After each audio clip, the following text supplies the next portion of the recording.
L'opérateur américain des télécoms AT&T déboursera plus de 85 milliards de dollars pour acquérir Time Warner, l'un des derniers joyaux de l'industrie du divertissement, une opération qui n'est pas sans risque.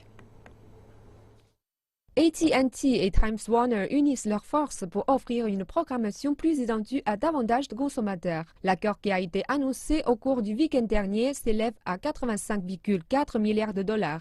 C'est la plus grande fusion de 2016. Le PDG de AT&T, Randall Stephenson, a déclaré que le but était de répondre à quelque chose que les clients n'aiment pas, à savoir payer une fois pour un contenu auquel ils ne seront pas en mesure d'accéder depuis n'importe quel appareil et n'importe où. Le PDG de Time Warner, Jeff Bewkes, affirme que la fusion permettra d'accélérer la distribution de son contenu. Cela pour, je cite, livrer nos grandes marques et du contenu premium aux consommateurs. Des succès mondiaux comme Game of Thrones sur HBO et les films Harry Potter produits par Warner Bros. Seront disponibles directement sur les téléphones et les tablettes. L'objectif est de proposer des programmes de cinéma et de télévision aux clients mobiles. Ils misent essentiellement sur la télévision à un moment où tout le monde affirme que la télévision est morte. Eh bien, peut-être pas. Un pari de 85 milliards de dollars pourrait bien contredire cette affirmation.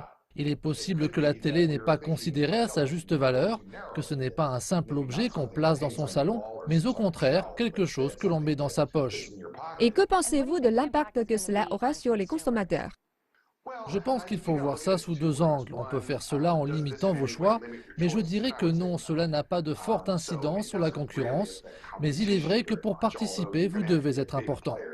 Il reste aux régulateurs américains de signer le contrat. Ces jours-ci, Washington semble favoriser la rupture des grandes entreprises plutôt que d'en créer de nouvelles. D'ailleurs, les deux candidats en campagne présidentielle américaine expriment leur opposition à cet accord. La concentration du pouvoir dans si peu de mains est trop importante. En général, je suis favorable à la concurrence et à moins de concentration. Je pense que c'est généralement utile, en particulier dans le secteur des médias. Le haut responsable de l'application de la loi aux États-Unis, le procureur général, doit également ratifier l'accord. Alors les analystes se demandent si cet accord suivra un examen antitrust, d'autant plus que les régulateurs se posent la question de savoir si sa taille n'est pas trop grande.